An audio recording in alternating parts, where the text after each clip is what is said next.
Glória a Deus, glória a Deus. Vamos voltar para o tema. Aprendendo a ser um discípulo de Cristo. E o tema aí é Mateus 9:38. Jesus disse: rogai ao Senhor da seara, para que Ele envie ceifeiros. Seara, irmão, é uma plantação de trigo ou de milho.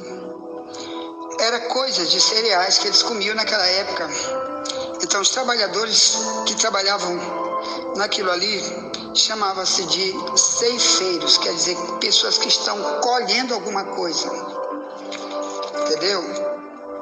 Então, aqui está dizendo: rogue ao Senhor da seara, quer dizer, o próprio Deus, ou para este mundo, como se fosse uma grande seara, onde tem multidões para conhecer a verdade, mas Deus está procurando quem vai se envolver com eles, quem vai ter amor por eles. Olha como Jesus pregou aqui para os discípulos e para aqueles samaritanos que acabaram de ouvir a palavra dele. Multidão de gente em Samaria que se tornaram cristãos. Em João 4 diz: a ceifa e os ceifeiros, é do verso 31 em diante, se lê assim: e entretanto os seus discípulos lhe rogaram, dizendo: Rabi, come, quer dizer, ele estava com fome, está aqui a comida.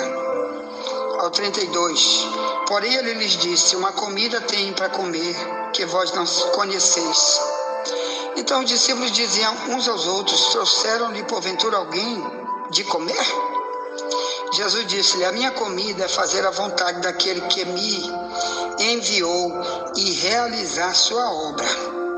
Então, só que você já está vendo, se você é um imitador de Cristo, você é um cristão, você tem que imitar essa parte aqui também, esse sentimento, que ele achava que a comida humana, o pão, a carne assada, o churrasco, o queijo, seja o que for, o arroz, é necessário para o corpo.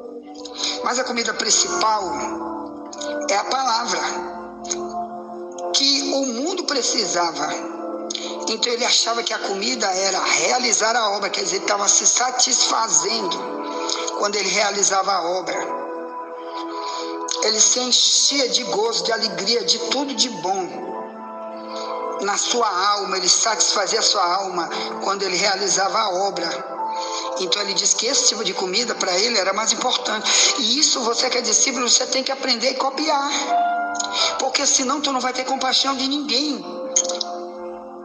Se você não tiver a obra de Deus como um alimento para ti, e você prefere se alimentar com novela o dia inteiro, com briga, com ira, com prostituição, com idolatria, com mesquinharia, com coisa no teu celular, com Netflix, olhando a vida de ídolo, filme do diabo, com isso tu alimenta tua alma, teu espírito pro diabo o dia inteiro. Mas para Deus, qual é a tua comida? Qual é a obra que tu está te envolvendo? Aqui, se você for um homem de Deus, uma mulher de Deus, porque aprendeu com ele, você quer estar lá nos cultos, você quer estar lá nas pregações, você quer ser usado por Deus, não só na igreja, que ainda tem mais esse problema. Tem crente que só quer pregar na igreja, na rua não prega para ninguém, na rua não faz um discípulo, não visita ninguém, não se preocupa com ninguém que está lá na rua. Mas no púlpito ele quer. Irmão, me dá uma oportunidade. Quando ele chega na igreja, é lendo a Bíblia para ver se ele vai pregar para alguém. Ele vai pregar. E na rua, criatura? E na tua casa, tu está pregando para quem? Qual é a fome que tu tem para falar de Cristo para os outros na rua? Só quer falar na igreja. Então, olha aqui, ó. João 4:34. Jesus disse-lhes: a minha comida é fazer a vontade daquele que me enviou e realizar a sua obra. Essa é a minha comida. Aí, não dizeis vós que ainda há 4 meses até que venha a ceifa, a colheita, quer dizer, daqui a 4 meses vamos colher o milho, vamos colher o arroz, o trigo, para saciar nossa fome da carne. Aí ele diz: eis que eu vos digo, levantai os vossos olhos. Ao verso 35. Levantai os vossos olhos e vede as terras, que já estão brancas para a ceifa. E o que ceifa, recebe galardão, e ajunta fruto para a vida eterna, para que assim o que semeia, como o que ceifa, ambos se regozijem. Porque nisso é verdadeiro o ditado: um é o que semeia, e outro o que ceifa. Eu vos enviei ceifar onde vós não trabalhaste. Outros trabalharam, e vós entraste no seu trabalho. O verso 39 diz: e muitos dos samaritanos daquela cidade creram nele. Amém? Então, meus amados irmãos, existe muita coisa para ser feita. Não fique esperando pelos outros. Não fique orando dizendo Deus mandar outro. Te lembra de Isaías no capítulo 6, quando Deus disse para Isaías, aparece uma visão, uma revelação para Isaías, e disse: a quem enviarei? A quem irá por mim? Quem vai pregar a palavra para os outros? Isaías podia dizer: manda aí, já tem muito pregador aí, Senhor. Tem uns falsos profetas aí demais, converte eles e manda eles. Ou levanta outro. Não, ele disse: eis-me aqui, envia-me a mim. É isso que Deus está precisando, irmão. Você acha que Isaías era alguém melhor do que tu, do que eu? Não, em cada geração Deus quer ter pessoas que digam: eis-me aqui, quem vai sou eu. O mundo precisa é de mim. Se ninguém quer ir, quem quer ir sou eu. Minha família não quer, fulano não quer, quem vai sou eu. Amém? Olha como foi que Paulo se converteu aqui, ó. Como é que você vê o que é um verdadeiro discípulo? Atos 9, 19 diz: e tendo comido ficou confortado. E esteve Saulo alguns dias com os discípulos que estavam em Damasco. E logo nas sinagogas pregava a Jesus, que este era o Filho de Deus. E todos os que o ouviam estavam atônitos e diziam: não é este o que em Jerusalém perseguia os que invocavam este nome? E para isso veio aqui, para os levar presos aos principais dos sacerdotes? Saulo, porém, se esforçava muito mais, e confundia os judeus que habitavam em Damasco, provando que aquele era o Cristo. E tendo passado muitos dias, os judeus tomaram conselho entre si para o matar. Mas as suas ciladas vieram ao conhecimento de Saulo, e como eles guardavam as portas, tanto de dia como de noite, para poderem tirar-lhe a vida, tomando de noite, os discípulos o desceram dentro de um cesto pelo muro. E quando Saulo chegou a Jerusalém, procurava juntar-se aos discípulos, mas todos o temiam, não crendo que fosse discípulo. Então Barnabé, tomando consigo, o trouxe aos apóstolos e lhes contou como no caminho ele vira ao Senhor e este lhe falara. E como em Damasco falara ousadamente no nome de Jesus. E andava com eles em Jerusalém, entrando e saindo, e falava ousadamente no nome de Jesus, falava e disputava também contra os gregos, mas eles procuravam matá-lo. Sabendo, porém, os irmãos o acompanharam até Cesareia e os enviaram a Tarso. Assim, pois, as igrejas em toda a Judéia e Galileia, aleluia, e Samaria tinham paz, eram edificadas e se multiplicavam, andando no temor do Senhor e na consolação do Espírito Santo. Olha aqui o que Deus faz com um homem só, irmão. Através de um homem só, Deus está procurando um homem só, uma mulher, um jovem, uma criança. Irmão, aí no YouTube tem multidão de criança pregando. Multidão de criança, homem e mulher pregando, fazendo coisa que adulto, que está virando crocodilo na igreja, não faz nunca. Ainda na cara de pau, quando pergunta para ele: tu é cristão? Sou cristão. Aí o diabo diz para ti: tu é cristão em quê? Tua mão está suja de sangue, tem multidão morrendo por aí, seu filho do cão. E tu não faz nada, porque a Bíblia diz que quem não ama seu irmão é filho do diabo. 1 João 3,10. Quem não ama seu irmão é filho de Satanás. Ou melhor, o diabo está te usando para te ser um raquítico, um paralítico. Tu está em uma cadeira de roda espiritual, te levanta, meu irmão, vai fazer a obra. Todos os cristãos verdadeiros aqui da Bíblia, irmão, eles ouviam, recebiam, saíam pregando. E eles queriam ajudar os outros, porque eles tinham compaixão dos outros. Isso aqui aconteceu com Saulo. Saulo era o nome dele em hebraico, Paulo o nome dele em grego. Mas aqui, olha a coisa interessante. Por que não acontece? Porque eu não vou de jeito nenhum. Eu posso ouvir, não vou nunca. Então não vai ter ninguém para pregar. Já imaginou se todos os discípulos dissessem a mesma coisa que muitos caras de pau que diz que é cristão por aí, que não prega nada para ninguém, fazem? Não se move para lugar nenhum, fica no clube do Bolinha, é só a gente, todo dia. É só a gente, mesmo grupinho. Nós no grupinho, é só orar, é cantar, e pregar. E deixa morrer quem quiser para ir. Já viu se todos da igreja primitiva fizessem isso? E ninguém viesse aqui no Brasil? Querido, o verdadeiro evangelho entrou aqui. 2 homens, Gunnar Wing e Daniel Berg, vieram da Suécia, 2 homens, e pregaram, fundaram a Assembleia de Deus no Brasil. Daí espalhou para tudo quanto é lado. E olha que aqui já tinha igreja batista, que dava era pedrada neles, porque a pregação que eles pregavam, meu irmão, era pregação de fogo, de Jeremias 23, 29, a tua palavra é fogo. E tá aí o testemunho de Daniel Guimer, que ele jogava era pedra, porque achava que a pregação dele estava errada. E foi horrível, mas eles fundaram, e essa Assembleia de Deus hoje se transformou em um monte de outras denominações, espalhou no mundo inteiro, mas começou aqui no Brasil, e daqui saiu para o mundo inteiro, multidão de pregadores no mundo inteiro saíram daí. Então o que eu quero te falar, irmão? Já viu se esses homens dissessem: eu não vou sair daqui da Suécia, eu vou ficar aqui na igreja. E eles eram batistas, da igreja batista da Suécia. E o próprio Deus disse: sai daí, rapaz, sai daí, vai pro Brasil, rapaz. Vai salvar o Wagner. Vai salvar o Wagner, que ele vai dar fruto. Ele vai também ajudar a salvar alguém. Vai salvar ele.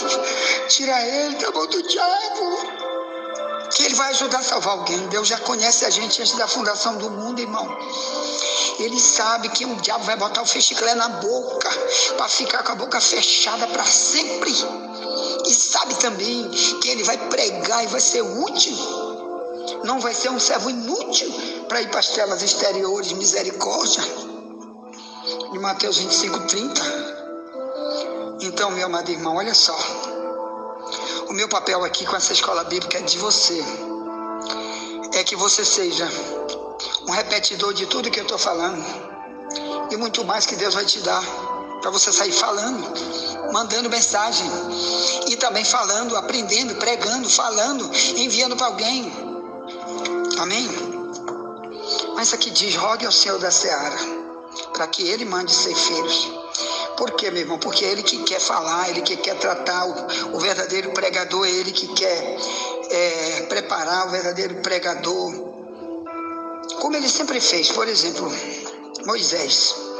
Moisés, ele era um filho de Satanás antes de ser um servo de Deus. Aí foi lá em Êxodo 3, 1 ao 6. O próprio Deus aparece para ele, sem nenhum pregador. Se nenhum pregador vir dizer: Moisés, tu tem que ser um crente, Moisés, tu tem que ser um pregador, aceita Jesus para te morar no céu, Moisés. Ninguém falava isso para ele. Foi o próprio Deus que foi lá, sem precisar de profeta, de pregador, ninguém. O próprio Deus foi lá e falou e chamou, e ele a partir desse dia se tornou um dos maiores elogiados da Bíblia, Moisés, pelo trabalho que Deus utilizou ele para fazer. Deus quer fazer o mesmo contigo. Diz Deus: fala comigo como tu falou com Moisés. Amém? Aqui também o Paulo, em Atos 9, o próprio Deus foi lá, no verso 1 em diante. Paulo vinha querendo derrubar tudo, prender todo mundo, bater, arrebentar os cristãos. Aí Jesus aparece depois de cerca de 6 anos, depois de morto, ressurreto. Jesus aparece e diz: Saulo, por que tu me persegue? A partir de hoje, Saulo, tu vai ser meu discípulo. Tu és um vaso escolhido para mim, rapaz. Tu vai levar meu nome, porque ele sabe quem é que ele chama. Então, irmão, Deus também quer a gente fazendo. O Samuel, por exemplo, 1 Samuel 3, 1 ao 3, ele estava dormindo.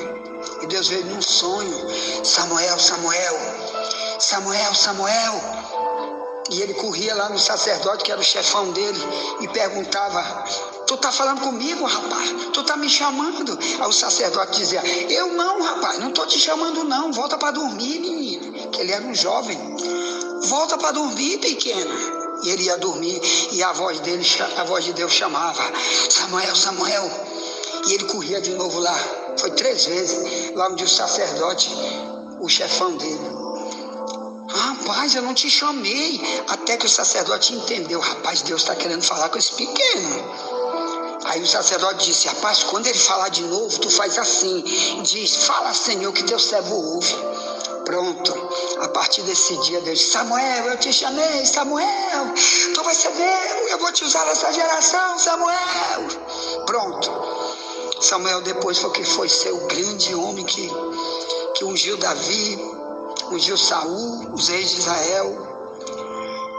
Que Deus foi que escolheu Saul, Deus foi que se revelou sobre Saul, Deus que se revelou sobre Davi e escolheu. Mas a diferença de Davi, depois a gente vai falar sobre isso. O Davi e o Saul, um prestou e outro não prestou, mas foi Deus que chamou. Assim como Judas, Deus chamou Judas e ele não prestou, assim foi Saul. Mas Deus chama, irmão, Deus incomoda, Deus quer trazer os verdadeiros obreiros, Deus é o mesmo, falta a gente orar. Mas o principal não é só dizer: Senhor, manda lá para a China, alguém que já está na China, pregar lá, ou no São Paulo. Mas e aqui? Quem é que vai aqui agora, já na tua casa? Será que tu vai dizer: manda alguém na minha casa pregar, Jesus? Jesus diz: prega tu, rapaz. Quem não cuida da sua casa é pior do que o infiel. 1 Timóteo 5,8. Cuida da tua casa, salva a tua casa. Ah, mas não quero ouvir. Mas tu tem que pregar, tu tem que falar. O pior é se tu não falar. Tu tem que falar. Glória a Deus. Então, compaixão, falta compaixão. Eu quero falar dessa palavra, compaixão. Olha o que Davi disse no Salmo 112. O que leva alguém a ter compaixão?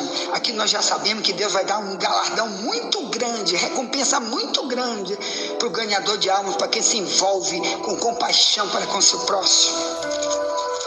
E Davi está falando o que aqui no Salmo 112? Vamos ver? Pronto. Desde o verso 1 em diante, se lê assim: glória a Deus.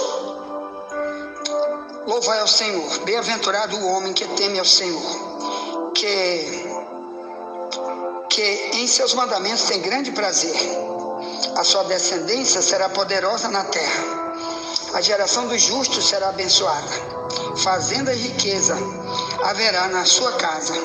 Sua justiça permanece para sempre. Aos justos nasce luz nas trevas. Ele é piedoso, misericordioso e justo. Bem irá ao homem que se compadece e empresta. Disporá as suas coisas com juízo. Na verdade, nunca será abalado. O justo ficará em memória eterna. Não temerá mais rumores.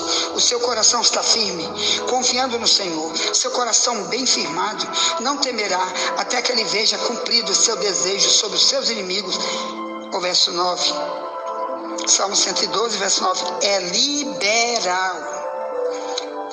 Dá aos necessitados, a sua justiça permanece para sempre.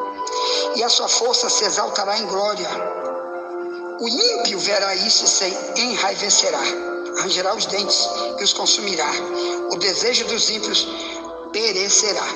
Aqui está dizendo, irmãos, olha, que quando você é liberal, quer dizer, você libera, sem ninguém mandar, sem ninguém te obrigar, porque você está vendo o problema que o outro está passando, e você pode e precisa, você sabe que você precisa, porque você pode ajudar. Aqui ele diz que você é liberal, quer dizer, você faz e libera. Está aqui, meu irmão, estou te ajudando. Aqui diz que tem um monte de bênção, e uma das principais é porque você é justo. Justo quer dizer justificado, perdoado. 1 Coríntios 6,11, Paulo diz: alguns eram assim, mas foram justificados. Quer dizer, Deus vai perdoar teus pecados. esse pecado aí de egoísmo, de falta de misericórdia. E muita vitória tu vai ganhar. Agora cuidado, porque Tiago 2,13 diz: o juízo de Deus será sem misericórdia sobre aquele que não usou de misericórdia, e a misericórdia triunfa sobre o juízo. Então vai ter um julgamento, irmão, sobre a falta de misericórdia do próximo, falta de se compadecer, de ter amor ao próximo para ajudar ele. Não fique nesse clube do bolinha aí pensando só em ti. Hoje é dia de oração, hoje é dia de louvor, hoje é dia de estudo. Eu tô lá, mas não prega nunca para ninguém, não traz ninguém para a igreja. Passa o ano inteiro sem trazer uma única pessoa para o culto, porque está cuidando só de si o dia inteiro, cuidando só de si, do trabalho, cuidando não sei de quê, da saúde, da beleza, de comer carne, de dormir, de assistir besteira no Netflix, ter um celular na mão, não dá uma mensagem, um estudo bíblico, não lê a palavra no WhatsApp, no YouTube, e envia para alguém. Mas quando chega na igreja, eu quero pregar, irmão, me dá uma oportunidade, quero pregar, e fica esse clube do bolinha a vida inteira. Pare com isso. O discípulo já é discípulo. Ponto. Amanhã nós voltaremos. Pega minha mensagem aí, envia para alguém, me ajude a evangelizar. Pega meu número, chama o novo convertido para estar conosco. Faça uma pergunta para a escola bíblica sobre algo que você não entendeu. Pega meu número 984904763 e o código do Maranhão 98. Ponto. Esse é o telefone do missionário Wagner Jesus. Amanhã voltaremos para falar sobre aprendendo a ser discípulo. Aliás, amanhã vamos falar sobre o segue-me. É uma expressão muito usada na Bíblia. Segue-me. Porque tem duas pessoas que seguiram Jesus. A multidão que seguia, mas não queria nada em ser discípulo. E tinha aqueles que Deus convidava para ser discípulo. Para esse ele dizia, segue-me. Vamos tratar desse assunto amanhã. Tá bom? Será baseado em Mateus 19:21, onde Jesus disse para o jovem rico, segue-me. Amém? Ele está dizendo isso para mim e para ti, quer dizer, copia o que eu fui, o que eu fiz, copia. Quem vai ganhar a vitória é você. Amém. Tá, ore para mim, ou ore por mim, estou orando por você, envia essa mensagem para alguém, amanhã voltaremos, se Deus permitir. Nunca te esquece, somente a verdade nos libertará.